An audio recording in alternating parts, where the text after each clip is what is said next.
দিনের মাথায় কেন সাহাবারা যায় আর এক এক করে ভয়ে পালিয়ে আসে, মারহাবের ভয়ে।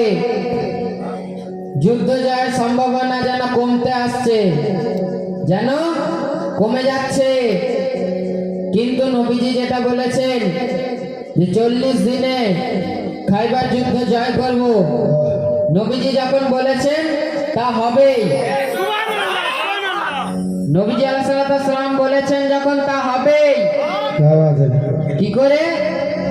সব সাহাবারা তো ফেল, তখন সব সাহাবারাই ফেল। কাকে ডাকতে হয়েছিল? মওলা আলী মুশকিল কোসাকে ডাকতে হয়েছিল খাইবার যুদ্ধ জয় করতে। যেমন আফতাব সামাওলা, যেমন নবীজি আলাইহিস সালাম মওলা আলী মুশকিল কোসাকে ডেকেছিল মারহাবকে মারার জন্য, তেমনি আফতাব সামাওলা এসে এই হাফিজুর সামাওয়ালার গাদ্দারদের এক আছাড়ে মেরে ফেলবে, এক আছাড়ে মেরে ফেলবে তাদের।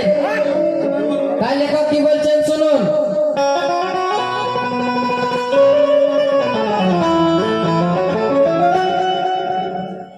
মান কুনতু মাওলা ফাহাযা আলিয়ুন মাওলা, মান কুনতু মাওলা ফাহাযা আলিয়ুন মাওলা। ঘোষণা করিলেন নবীজি সেই গদিরে, আমি যার যার মাওলা, আলী তার মাওলা, বলিলেন সেই গদিরে।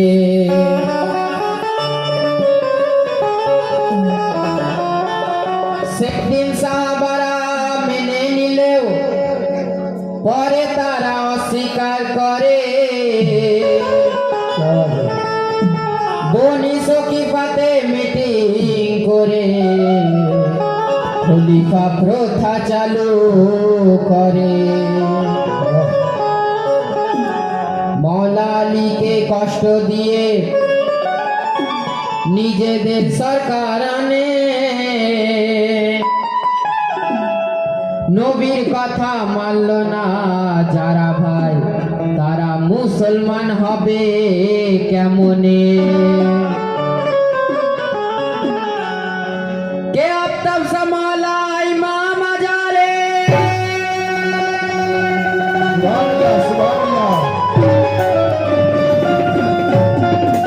আফতাব সামাওলা ইমাম আজারে করেছিলেন ঘোষণা। কি ঘোষণা করেছিল? কে আমি যার যার মাওলা, হাফিজুর সামাওলা তার মাওলা। পীরের হুকুম খোদার হুকুম তাহা যারা মানে না, ইমরান বলে গদ্দার তারা, মুরিদান তারা হলো না। তাই ও পীরেরই গাদ্দার, ও পীরেরই গাদ্দার, ডাকবো দেখবি আফতাব মাওলাকে।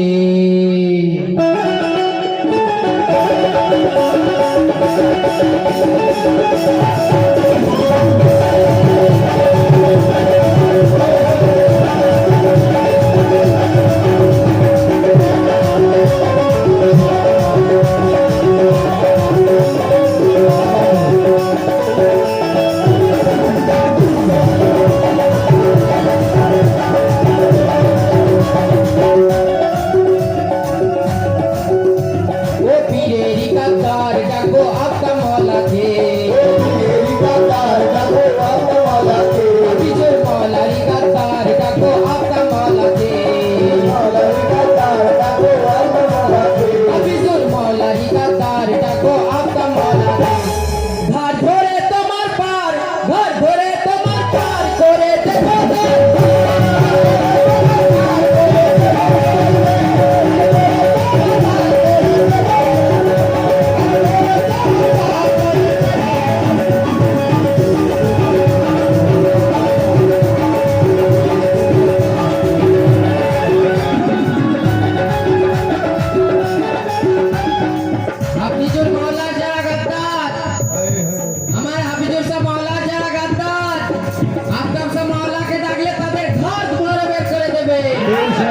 তাদের দরবার থেকে বের করে দেবে। তাহলে কি বলছে? ও হাফিজুর মৌলারি কাতার দেখো আপনার মৌলাকে, হাফিজুর মৌলারি কাতার দেখো আপনার মৌলাকে।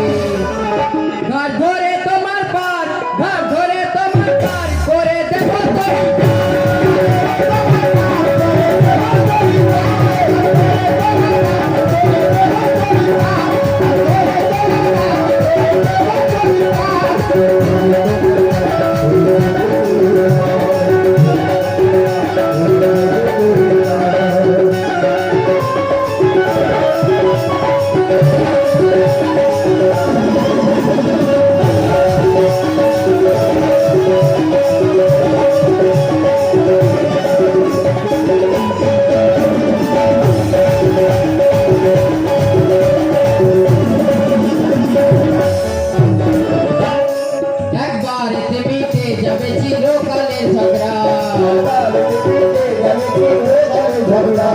একবারেতে মিটে যাবে চিরকালে ঝগড়া। আফতাব শাহ মওলাকে ডাকলে হাফিজুল মওলার যারা গাদ্দার, আফতাব শাহ মওলাকে যদি ডাকি একবারেতেই ঝগড়া মিটিয়ে দেবে, তাদের একা কাছাড়ে মেরে ফেলবে। তাই লেখা বলছেন একবারেতে মিটে যাবে চিরকালে ঝগড়া, একবারেতে মিটে যাবে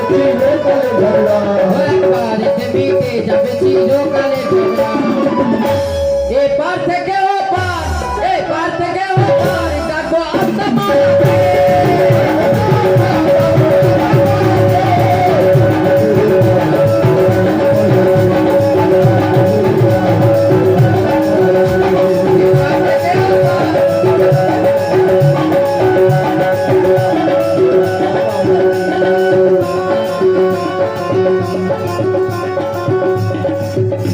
गिरा कर जो उठाता है, जो भूखों को खिलाता है, जो सूरज को उगाता है, जो आलम का उगाता है, जो बिछड़ों को मिलाता है। हाँ सुन रहे हैं? गिरा कर जो उठाता है, जो भूखों को खिलाता है, जो सूरज को उगाता है, जो आलम का जगाता है, जो बिछड़ों को मिलाता है, उसे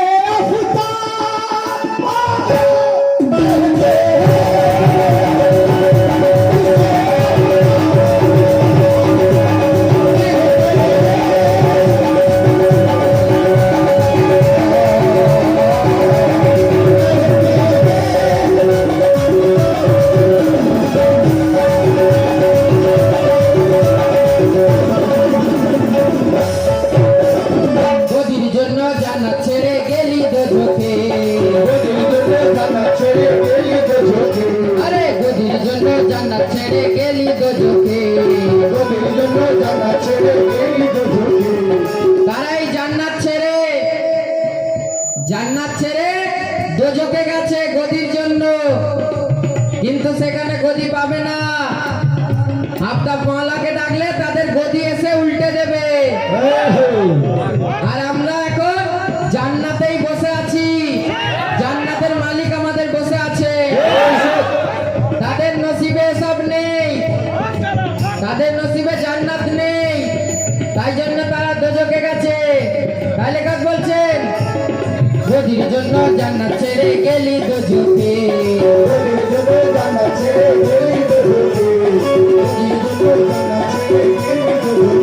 আরে গদির জন্য জান্নাত ছেড়ে গেলি দোজখে। গদি তোর উল্টে দেবে, গদি তোর উল্টে দেবে ডাকবো আফতাব মওলাকে।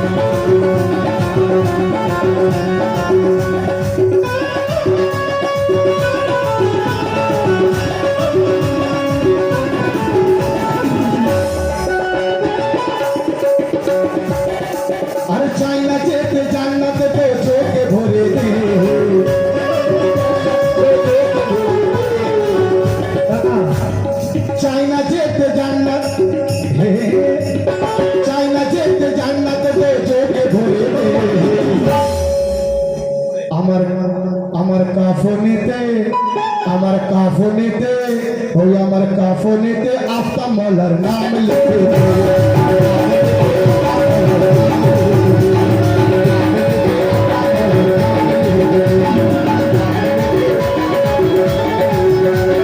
চাইনা যেতে জান্নাতে যেতে ভুলে দিবে।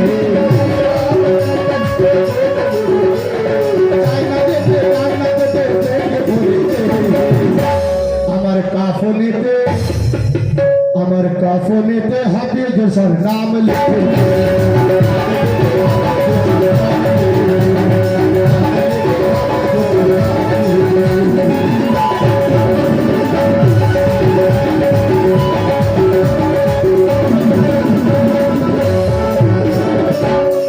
চোদ্দশো বছর আগে থেকে চলছে এই ঝগড়া, 200 বছর আগে থেকে চলছে এই ঝগড়া। 1400 বছর আগে থেকে এই ঝগড়া চলছে। 1400 বছর আগে থেকে এই ঝগড়া চলছে। কারণ অনেকে নবীজির কাছে থেকেও গাদ্দারি করেছে, মওলা আলী মুশকিল কুশার কাছে থেকেও গাদ্দারি করেছে, ইমাম পাকের কাছে সঙ্গে থেকেও গাদ্দারি করেছে, আর তেমন আফতাব মাওলার কাছে থেকেও গাদ্দারি করেছে, আর এখনো গাদ্দারি করছে। তাদের পরিণাম কি হবে শুনুন। 1400 বছর আগে থেকে চলছে এই ঝগড়া, 1400 বছর আগে থেকে চলছে এই ঝগড়া। শয়তান ইবলিস রয়ে গেছে, শয়তান ইবলিস রয়ে গেছে, সেই যে গাদ্দার।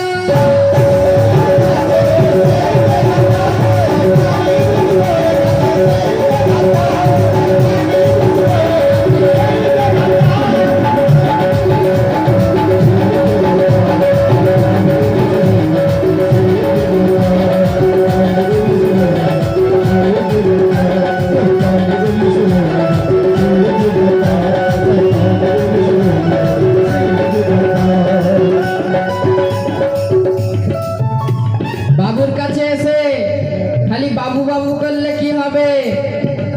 তারা স্বার্থের জন্য কলমা পড়েছে, লোভের জন্য কলমা পড়েছে। তারা কোনোদিন ভালো হতে পারেনি, কারণ তাদের রক্তেই তো গাদ্দারি লেখা আছে, তাদের রক্তে তো গাদ্দারি আছে। সেই জন্য তারা কোনোদিন ভালো হতে পারেনি, আর পারবেও না। হাজার হাজার বছর ধরে আজাজিল সেজদা করেছে, কি হলো?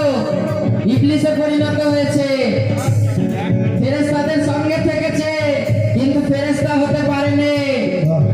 আল্লাহ তাকে ফেরেশতা থেকে আলাদা করবে বলেই আজাজিল থেকে ইবলিসে পরিণত করে দিয়েছে। কারণ সে আল্লাহর কথা শোনেনি, আল্লাহর কথা শোনেনি। হয়তো ভাববেন যে এখানে ইবলিসের কথা বলছি কেন? কারণ ইবলিসের কাজটাই হচ্ছে মানুষকে বিভ্রান্ত করা, ডেকে ডেকে মানুষের ঈমান নষ্ট করা। কিন্তু সেই কাজ আর ইবলিসকে করতে হবে না, কারণ এখন সেই কাজ গাদ্দাররা করছে, আমার হাফিজুল মাওলার গাদ্দাররা করছে সেই কাজ। তাই এটা বলছে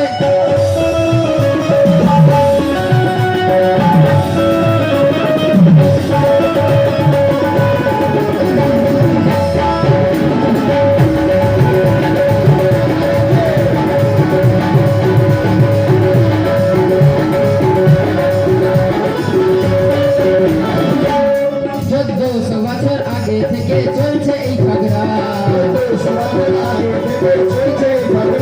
1400 বছর আগে থেকে চলছে এই ঝগড়া। শয়তান ইবলিস রয়ে গেছে, শয়তান ইবলিস রয়ে গেছে, সেই যে গাদ্দার।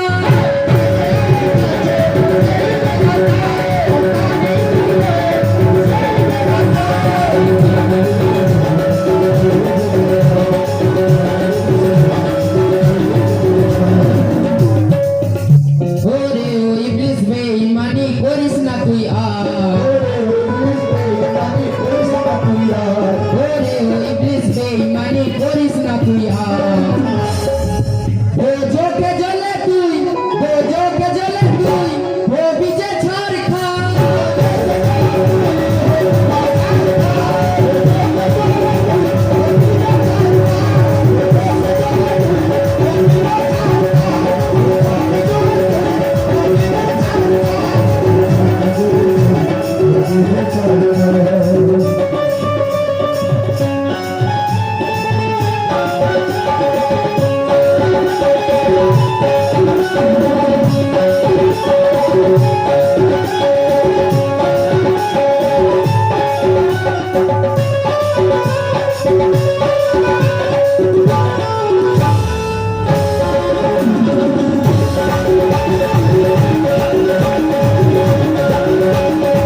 পেটে থাকা অবস্থায় বাবার পানি পড়া খেতে হয়েছে, তাবিজ বাঁধতে হয়েছে, কারণ শিশু অবস্থায় কান্না থামেনি, সারাক্ষণ কেঁদেই যাচ্ছে।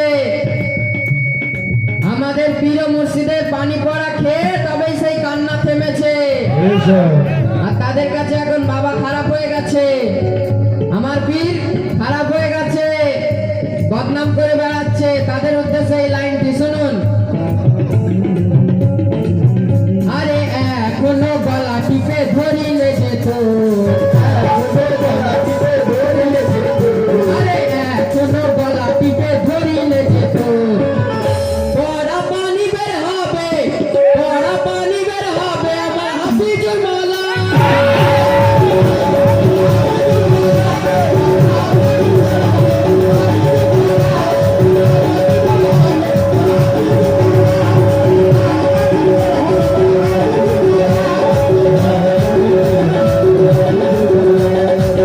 তারা পীরের বদনাম করে যাচ্ছে, কিন্তু তাদের গলা টিপে ধরলে আমার হাফিজুল শাহ মাওলারই পানি পড়া বের হবে।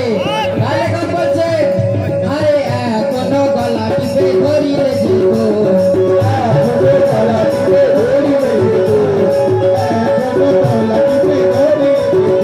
আরে এখনো গলা টিপে ধরিলে যেত, পড়া পানি বের হবে, পড়া পানি বের হবে আমার হাফিজুল মাওলা।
আরে মওলা আলীর মনে কষ্ট দিয়েছে যারা, মওলা আলীর মনে কষ্ট দিয়েছে যারা, কবির উম্মত হলে, কবির উম্মত হলে বাধা